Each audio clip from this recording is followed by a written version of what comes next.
ऐसी भी क्या मजबूरी पड़ी कि शौहर ने अपनी वाइफ के दूध से ही अपने दोस्त को चाय बना के पिला दी।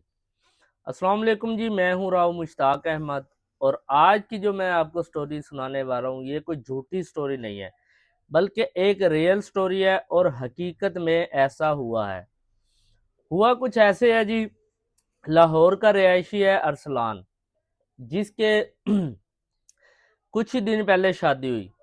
और शादी जो हुई वो उसकी मर्जी के खिलाफ हुई और घर वालों ने ज़बरदस्ती उसकी शादी की। अरसलान जो है वो शादी करवाना नहीं चाहता था। करवाना क्यों नहीं चाहता था, उसका भी एक रीज़न है। मेडिकली तौर पे वो फिट नहीं था, यानी कि वो इंटरेस्टेड था लड़कों में। जैसे कौम लूत थी, वो लड़कों यानी कि मर्द मर्द के साथ यानी कि अटैच होता था। दबे अल्फाजों में बात करूंगा कि मर्द जो है वो मर्द से ही मोहब्बत करता था, लड़की से नहीं। तो अरसलान के साथ भी मेडिकली तौर पे ये मसला था।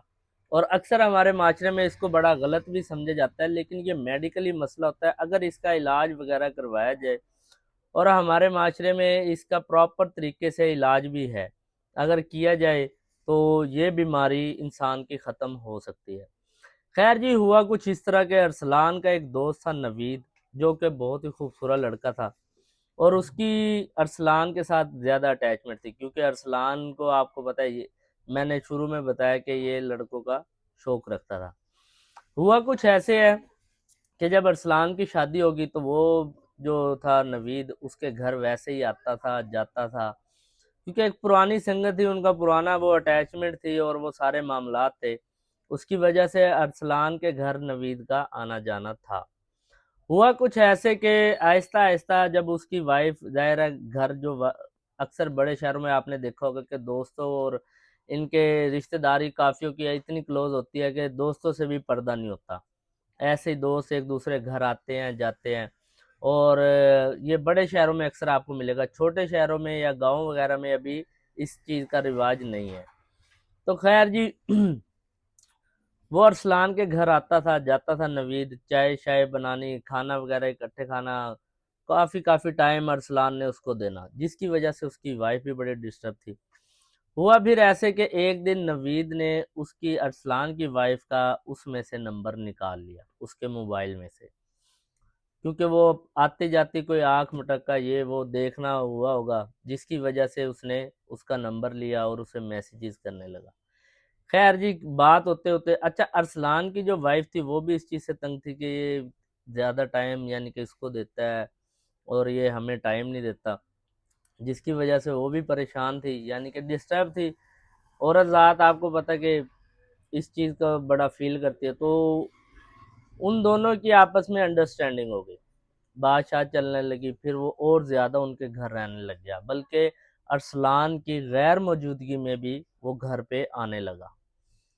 फिर ऐसे हुआ कि दूसरा जो ताल्लुक है वो भी उनका हो गया, हम बिस्तरी वाला ताल्लुक भी उनका आपस में हो गया। तो जिसकी भिनक पड़ गई अरसलान को, किसी ने बताया या उसने खुद नोट किया कि ये मेरी गैर मौजूदगी में मेरा दोस्त आता है। खैर उसको जब ये बात पता लगी, अब मर्द तो मर्द होता है, बेशक जितना मर्जी वो यानी आप कह ले बेगैरत हो, लेकिन उसकी कभी ना कहीं गैरत होती है थोड़ी बहुत। और वो जब वो गैरत जाग जाती है तो वो फिर बड़ा यानी कि ना मसला बन जाता है, क्योंकि जब मर्द की गैरत जागती है तो वो फिर कुछ भी कर डालता है। तो खैर जी, हुआ कुछ ऐसे, एक दिन अरसलान के घर ऐसे ही नवीद आया चाय पीने। चाय पीने के बहाने उसने कहा कि मैं चाय, उसने कहा चलो ठीक है मैं आपको चाय पिलाता हूँ। उसको बिठाया बैठक में, अंदर आया और अपनी वाइफ को उसने कहा जी चाय बना दो। तो उसकी वाइफ ने कहा दूध नहीं है, आप दूध लें। वो बाहर गया दूध लेने, दूध लेके आया थोड़ा सा। और उसकी वाइफ ने कहा ये तो 3 कप के लिए थोड़े हैं, यानी कि आप, अब वो पीछे से, यानी कि अरसलान जब जाता था बाहर, नवीद और उसकी वाइफ होती थी अकेले। ठीक है, अब वो क्या करते थे वो आप बेहतर समझते होंगे। तो अब वो फिर उसको दोबारा भेजना चाह रही थी, तो खैर वो नहीं गया। उसने कहा आप एक काम करो, उसने कहा अपना दूध निकालो। उसका दूध निकलवाया, उसमें मिक्स किया, चाय बनवाई। चाय बनवाने के बाद उसको نوید کو وہ چائے پلائی، چائے پلانے کے بعد اس نے بتایا کہ اب میری بیگم جو ہے وہ تمہاری ماں ہے۔ تو وہ بڑا حیران ہوا کہ کیسے میری ماں یعنی کہ یہ بن گئی؟ اس نے کہا تم نے اس کا دودھ پی لیا، اب یہ تم رضائی ماں بیٹے والا تمہارا رشتہ ہو گیا، تو اب تم نے جو میری وائف پہ نظر رکھی ہوئی ہے، مجھے اس کا سارا علم ہے، سارے میں نے میسیجز وغیرہ دیکھ لیے ہیں، تو تم اس سے بعد آ جاؤ ورنہ میں تمہارے خلاف کوئی نہ کوئی کارروائی کروں گا۔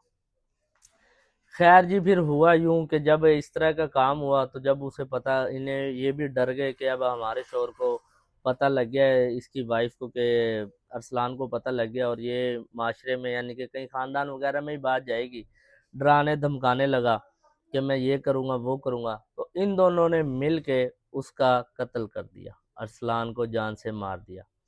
مارنے کے بعد اس کی جو ڈیڈ باڈی تھی وہ گھر میں ہی انہوں نے دفنا دی۔ دفنانے کے بعد ہوا کہ کچھ عرصے بعد، وہ کہتے ہیں نا مرڈر جو ہوتا ہے نا وہ کبھی چھپتا نہیں ہے، تو وہ کچھ دنوں بعد جیسے ہی ہے محلے والوں کو کسی کو پتہ لگا، اور یا اس کے جو ارسلان کے گھر والے تھے انہوں نے جب اس کا پتہ وغیرہ کروایا، ایف آئی آر وغیرہ کروائی کہ ہمارا لڑکا گم ہے، تو پولیس کو شک ہوا اس کی وائف پہ، تو جب تفتیش کی گئی، موبائل ڈاٹا نکالا گیا، تو وہ ایسے دونوں پکڑے گئے۔ اس سٹوری کا مقصد یہ ہے کہ اکثر ہمارے معاشرے میں آپ کو ایسے لوگ ملیں گے جو یعنی کہ کچھ ایسے ہوتے ہیں جس کی بہنیں زیادہ ہوں، ایک لڑکا ہو تو وہ لڑکیوں میں رہ کے اس کی کچھ عادتیں لڑکیوں والی ہو جاتی ہیں۔ ہمارے معاشرے میں اس کو بڑا غلط سمجھا جاتا ہے، تو میں یہ کہنا چاہوں گا کہ اس کے گھر والوں کو بھی چاہیے کہ اس کا پراپر میڈیکلی علاج کرائے، اس میں کوئی شرمانے والی بات نہیں ہے۔ اور یہ ذہنی ایک یعنی کہ بندے کو مسئلہ ہوتا ہے، 100 میں سے کسی ایک کو ایسی بیماری ہو سکتی ہے، تو اگر اس کا میڈیکلی طور پر علاج وغیرہ کیا جائے تو وہ بالکل بہتر اور سیٹ بھی ہو سکتا ہے۔ آپ کو یہ سٹوری کیسی لگی یا آپ اس بارے میں کیا رائے دینا چاہیں گے، کمنٹ باکس میں لازمی بتائیے گا۔ ملاقات ہوگی نیکسٹ سٹوری میں۔ اللہ حافظ۔